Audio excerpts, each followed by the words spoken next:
5 figures is not a bad thing. Right. Especially when you're entry level. And I know that you may be, inundated with a lot of, 6-figure tech bag, sometimes 7-figure tech bag. But being realistic, entry level, 5 figures is probably where you're going to be. Right.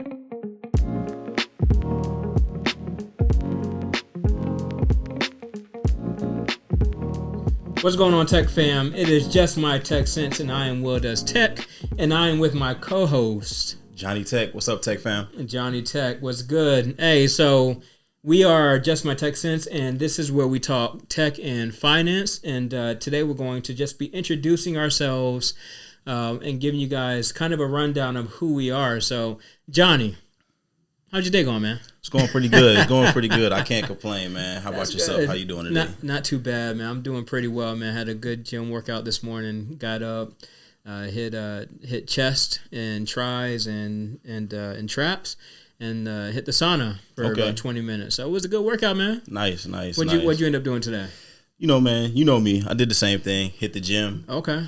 Our senior guys, man. No, I did not hit the sauna today. I didn't have time. You didn't have it in you. I didn't have time. So, Okay. but I got a great upper body workout in. I hit chest, tries, shoulders, some really good military shoulder press I got in today. So I felt good today, definitely. Okay.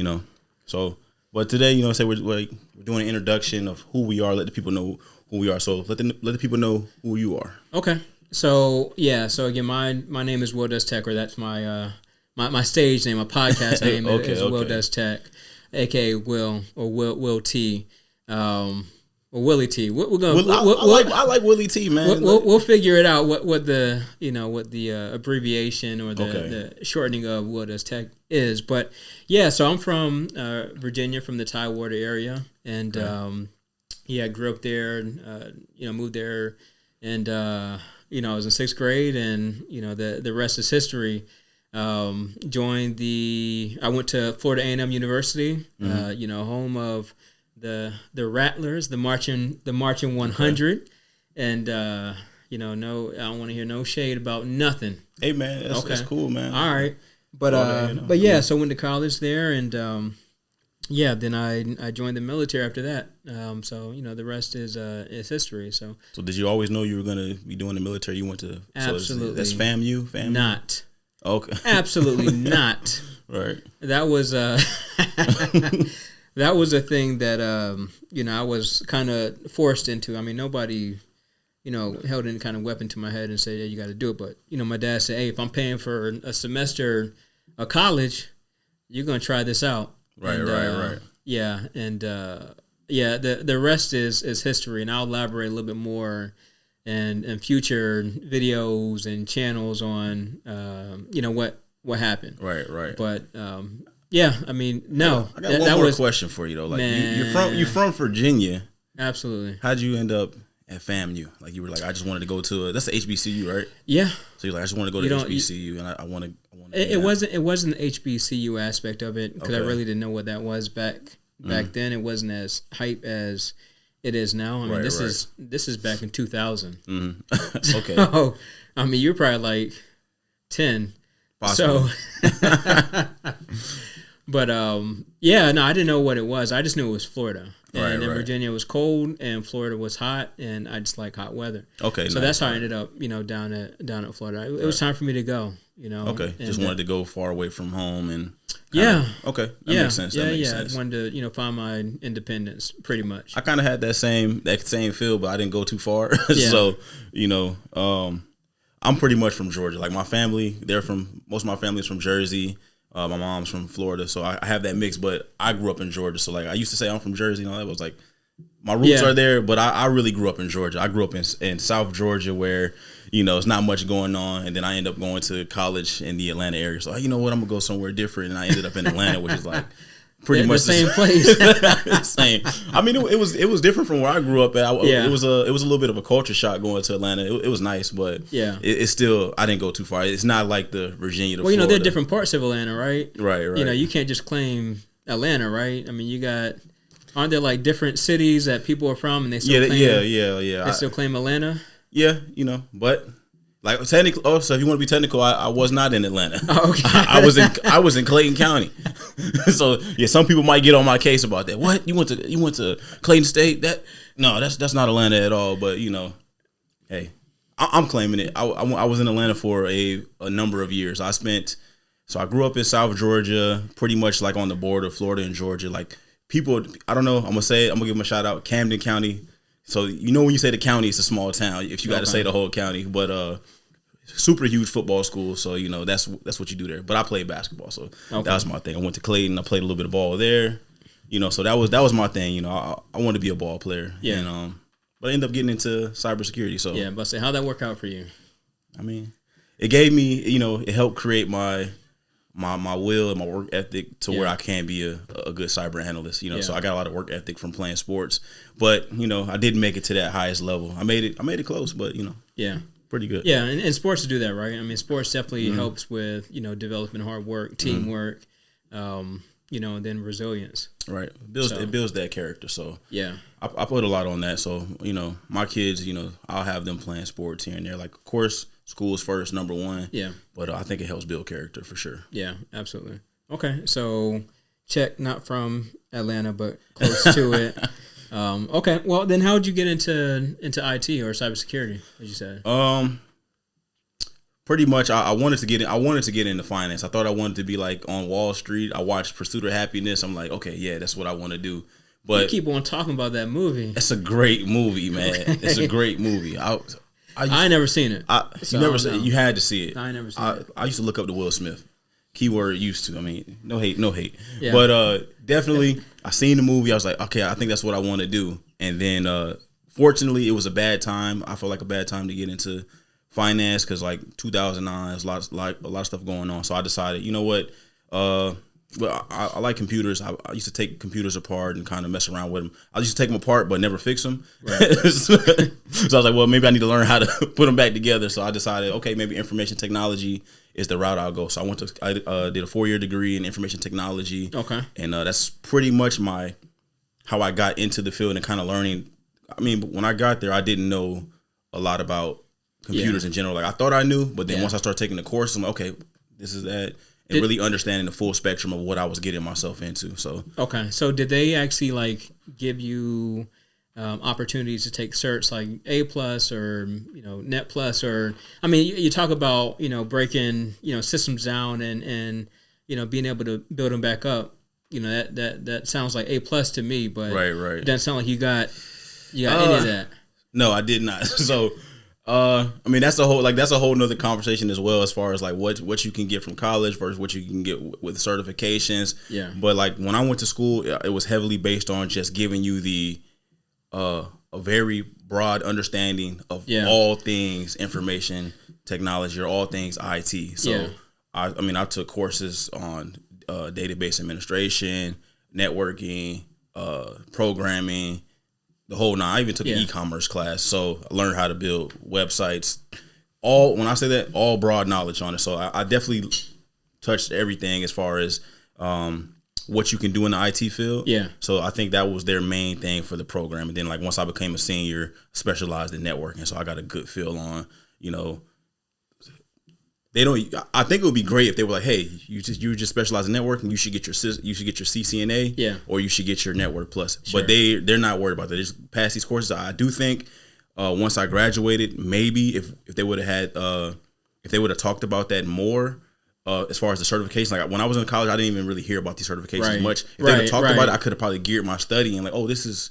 Hand in hand with that, and I would have grabbed those certifications, but they didn't really talk about that much in school. I was like, oh, I get this piece of paper. So I wonder, I'm curious now. I got a couple of questions because I wonder why they don't talk about it really, right? So when you look back at your college career, do you feel like they prepared you for the outside world, or do you feel like the curriculum was so outdated that it didn't really help you too much as far as getting a job?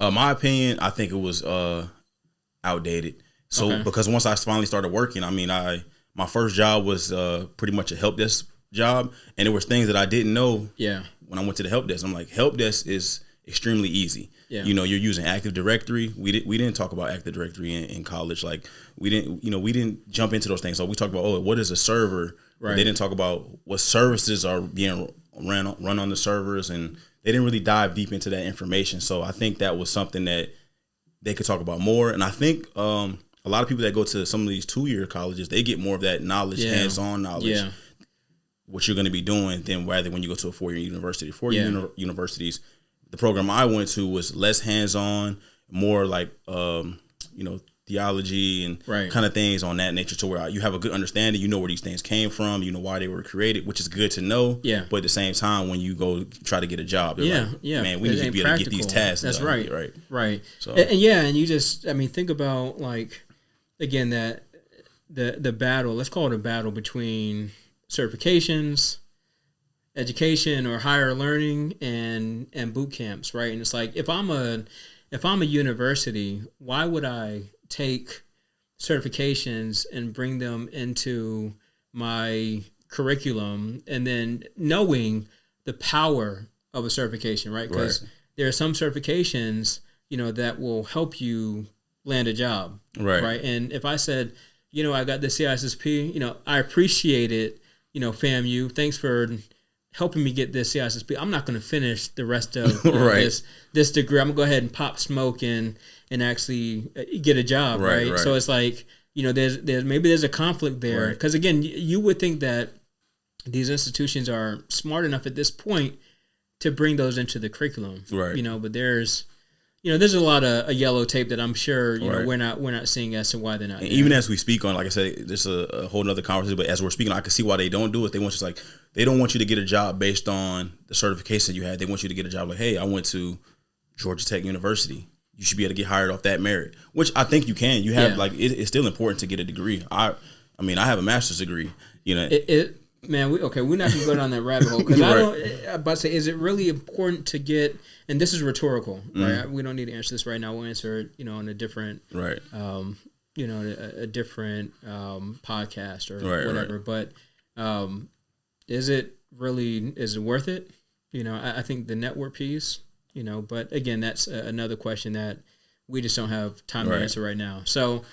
No, that's good to know. So you wanted to do finance, and then you said, finance ain't the right time right now. You saw, Will Smith and kind of where he went, and you decided against it and went IT, cybersecurity. Yeah, definitely. I was like, this is another route. Matter of fact, I'll go ahead and give my mom the credit. She was like, you need to do something else, and I was like, all right, cool. Okay. Good. I listen to good my on your mom. Good on your mom. And good on you for listening. So now I'm doing really well in cyber. So I'll give her the credit for that. Okay. So did we talk about how'd you get your transition into cyber? No, we didn't talk about that. If you want to talk about it, we can talk about it. But do you even do cyber? Like what do you do? Do you even cyber? Yeah, man. So I started. I didn't always start that way, and again, it wasn't necessarily my dream to be in IT or cyber, but that's just where the money's at. And I saw that a long time ago, and I just put things in Drive and went there. Right. I started out. I'm in the military, transitioning out, and I was a tanker before, M1A1. Platoon leader, 19 Alpha, military occupational specialty, MOS in the military, and then I transitioned into the IT field from there. And that's where I kind of grew my love for IT and cyber. So I got a lot of training from the military, and actually, credit to the military. When I took this course, they give you those opportunities to get these certifications. You didn't hear me out, but they give you the opportunity to get CISSP, to get SANS, SANS courses, GSLC, and other things like that. So kudos to the military and to the government for that, because they will make sure that you are set up for success in that field. So basically what you're saying is they're giving you the practical knowledge that you need to get the job done. I think the government does its best to give you the practical knowledge within that area of specialty. Mm-hmm. Now, when you get done with that and you leave school, doesn't mean you're always going to use it. And I think that's where we call it talent management. I think that's where we probably can do better. And there are systems being put in place right now to try and do better as far as matching skills with positions, because a lot of times you'll find yourself out of position as to what it is that you were actually trained to do. Right. So while you're in the school, you're getting all the hands-on, you're getting the practical, you're getting the theory, you're getting all that. You get out and you're like, this is not what I was trained to do. but you adapt and you overcome. And again, that is another skill that I think we don't give enough credit to, is the ability to adapt, be agile, overcome, and actually do what needs to be done. Right. And I think that's something that, as the military kind of prepares you for. Right. Okay. So let me ask you another question. So do you feel like, you mentioned your transition and the things that you've done in the military and the training that you had. So is that what you're like going to be basing, what we're feeding to the people as far as like how you got into cyber and ways that they can get into it? Is that there's more than that, right? Mm-hmm. That is one way to get into cyber, but I do have experience on the civilian side too. Mm-hmm. And again, just in the conversations and interviewing and those kind of things, I do have that experience too. So do I think that if you really want to go from zero experience to tech, the military is probably one of the best ways to go, right? And the military is going to train you so long as you can get branched that MOS. Right. I think that's the hardest part, is just getting branched, getting that military occupational specialty. Right. That's probably the hardest part about it. But once you do that, they're going to train you. Right. And then you can go from there. You can, get that help desk experience. You can get that server experience, whatever it is, where they put you at, you can get that experience. So you may like, giving the military its credit, which is due. So like, what about you? Because like you mentioned that you're starting, you kind of transition into cyber. Like, what is it about yourself that you feel like, okay? And you said you wanted to make a lot of money. You wanted to kind of get. Well, I didn't say I want to make a lot of money. I just said I knew where money was. The money was. So you knew that's where the money was, but you didn't care about making a lot of money. I'm not gonna say I didn't. No, I'm just messing with you, man. No, I hear you, but it's not about a lot of money, right? It's about what money is a tool to me, right? And money provides, freedom and the ability to do things. So it's not necessarily now having a lot of money potentially provides that, but it also, I don't know, man. Like, you make a lot of money, you pay a lot of taxes, so there's that too. So again, it isn't necessarily the making a lot of money that drew me to it. It was just being able to be a provider and being comfortable that really drew me to it. And that's kind of always been my thing. Like, when I went to FAMU, I was a broadcast journalist major, right? And I looked and I said, unless you Oprah or, like one of the few that are doing it, the money really ain't there because so many people want to do it. Right. And that was back in the day when they had MTV VJs and all these, different things that were, considered, the hotness back then. Right. And I said, no, this is not where I want to be. And there are other things that, I truly aspired to be. Like, I wanted to be a chef. I went to the CIA, the Culinary Institute of America in Napa Valley. Right. That is right. There's a couple of CIAs, right? Okay, I didn't know. We're not talking confidentiality, integrity, but we're talking Culinary Institute of America in Napa Valley. I won a cooking competition, and I went there, but I also learned this is not what I want to do, and it's a thankless job, right? I love to cook, but at the same time, it's like, do I want to do this on weekends? Do I want to do this on holidays? And it just wasn't my thing. So, I still cook. I just don't cook professionally. But I knew that, again, the IT is a field that, if you want to be good, you have to continuously study and learn. And I know for me, that's something that I do just naturally. So I knew that I could stand out. And it just gave me a way to go to get after it. So that's completely understandable. And I was just asking those questions, like, because I feel like I know you fairly well, and I want the people to know, like, okay, I think that especially with us doing the podcast, we're going to be giving our opinions, and I just want people to know like the things that we've done, to be able to give you the knowledge. Like we're going to be doing the research. We're doing everything to like basically get the information out there that we believe is going to be helpful. So whether we're talking about how to get into cybersecurity, whether we're talking about gov tech, we've done different things in our careers that give us the ability to, talk about these things and kind of give the knowledge. Well, let's talk about current position, right? Because I think that's kind of where you're getting to, right? We talked about how we kind of got into it, but we didn't talk about our current positions, right?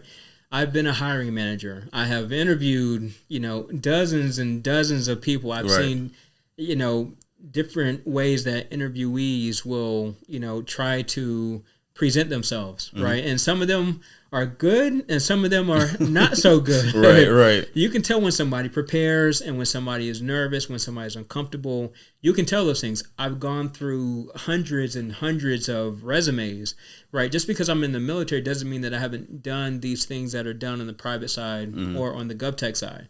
So, I do have that experience. So currently, again, I'm about to transition out of the military, but I am in a senior role within the military, and again, the experiences that I have in the tech world are included in a lot of my experiences because the government does work with private industry, right? We do work with the Ciscos, the Microsofts, the Amazons, right? I mean all that is still within GovTech, right? So I do have those experiences to offer. You are a cyber analyst, correct? Right? So you can talk about. Go ahead.